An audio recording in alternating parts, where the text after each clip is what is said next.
So I wanted to ask you about this mall shooting in Indiana. It wasn't me.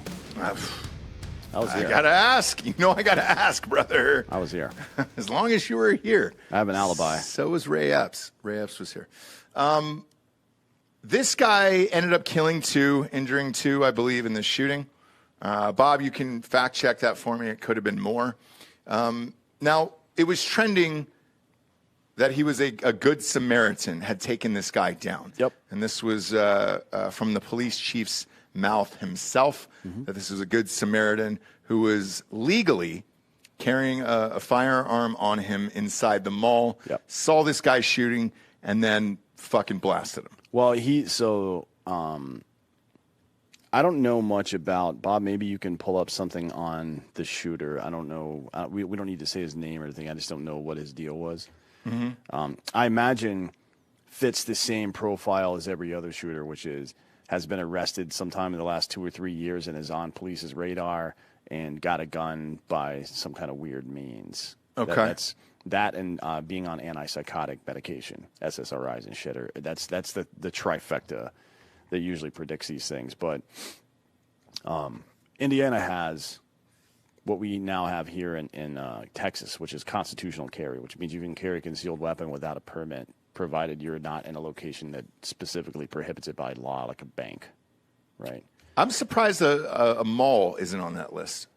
No, usually the laws are written like it's state and federal buildings, schools, but that depends on the state because some states allow guns on campus. And then anywhere that you have to purchase admission, like a fair or a movie theater or something like that, is a gun-free zone technically. Now, there's no such thing as a gun-free zone if you're not a fucking pussy. Yeah. Right? Put up a picture of this guy. I'm going to attempt the name for you. This is the guy. This is the guy who shot him. So This is not the shooter, by the way. This is the guy who killed the shooter in the mall. I'm going to give a shot at this name because D'Anthony asked for it. Elisa Jisha Dickens. Nope. Say it again. Elisa Jisha. It's just Elijah. There's no way. Yeah. I'm going to spell this out for the audience. You ready? It is ELISJSHA. I've never seen Elijah spelled like that in my entire life. Yeah, I don't think his parents could spell. I don't know if it's spelling, but is it white people just doing too much with fucking names now? I believe that might be an Eastern European version of the word Elijah. Like, you know, Seamus in Gaelic is in Irish is James, right? No, I did not know that. Jesus is Joshua. Is in he? English, yes. Never took that. So never took that course. Different spellings, you know. I wanted to hear you try to say it because I know even if everyone would fuck this up. ELISJSHA, and God bless the guy. He killed the armed gunman. Could have been a lot worse. But what I really wanted to ask you about, and I'm being completely dead serious when I say this, is this a good thing? Because before we went on air, I think you had said he fired 8 shots, but only hit him twice. I got to find that. I'm not sure, but that's not like in itself. That's not a negative thing. Does anybody know what the 4 rules of weapon safety is? And can anybody in this room who are now residents of Texas and 2 who have been residents of Texas for quite a while? Dive, duck, dodge. No, that's 5 rules of dodgeball. Sure. Okay. So dodgeball's different. All right.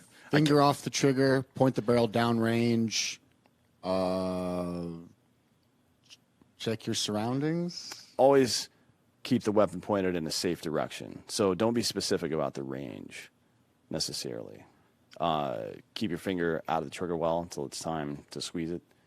Never point your weapon at anything that you don't intend to kill, and then treat every weapon as if it were loaded. Not necessarily in that order. Now, the 5th rule of weapon safety is to know your target and what's beyond it, or your backdrop, as we would call it.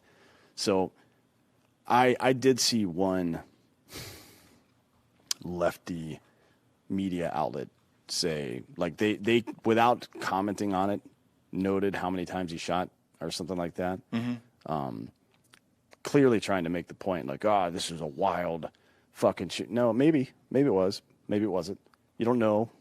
right? Right. Okay, show me the crime scene photos and I'll tell you if that's the case or not. Show me video and I'll tell you. But here, what we do know is that he didn't hurt anybody except for the fucking asshole that was shooting people, and he killed that guy. That is a win. Right. Also, was he even trying to kill him? I mean, I'm sure he was shooting at him, but 8 shots and hitting him twice. I don't think this is necessarily a bad thing, but especially if the range was clear or whatever, like maybe he's just trying to pin him down, scare him off, right? Well, what I did hear is that, one, that would be stupid. That would be? Yes. Okay. But what I did hear is that he was shooting from something like 40 or 50 meters away, which with a handgun is a pretty good fucking shot if you hit him at all. Yeah. Especially in the heat of the moment right there. But yeah, I'm less concerned with that. I'm glad that he had the good sense to fucking have a weapon on him in the first place, right?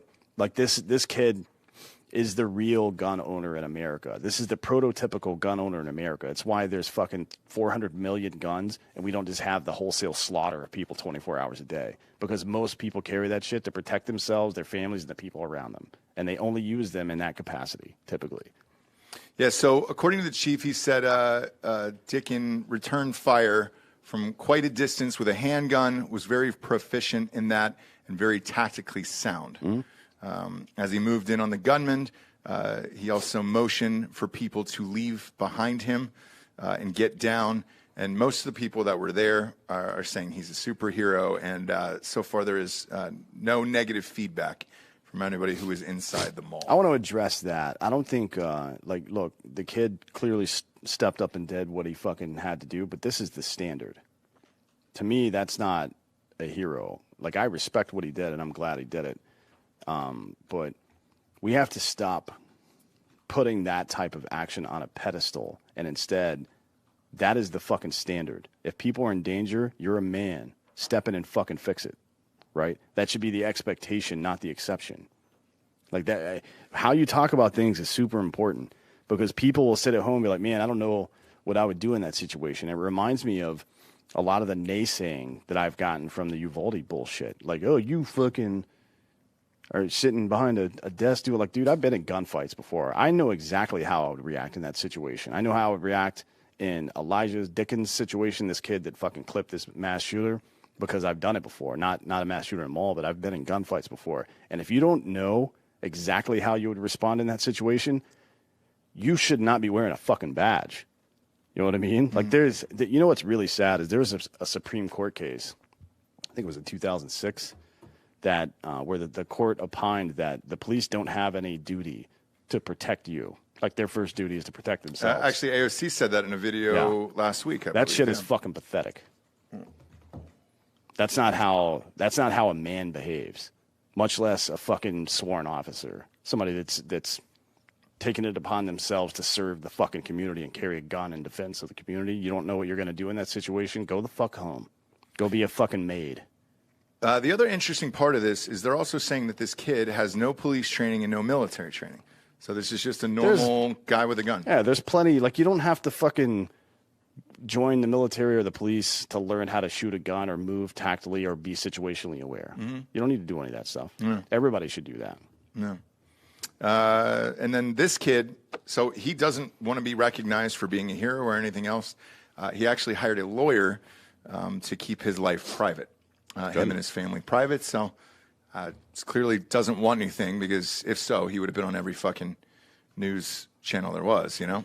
Yeah, CNN ran their article this morning saying how this is just an outlier case. Like, usually a good guy with a gun doesn't work out. Like, no, it's not true. Yeah. It's absolutely not true. There was another one, too. Remember that guy who killed the guy in the truck? Hmm? Went out just blasting him from his fucking porch. Well, there was the old man that was here in Texas. Yeah. So it was the church shooting. Yeah. And the guy lived next door to the church, and he just ran out and fucking blasted that dude. Yeah. Right off his porch. And that's kind of the point, right? It's what McConaughey said, not in real life, because it turned out to be kind of a cunt about guns in real life, just a pretender. But what he said in True Detective is, like, the world needs wolves, like, right? Because we keep the other wolves from the door. Mm-hmm. That's the fucking point.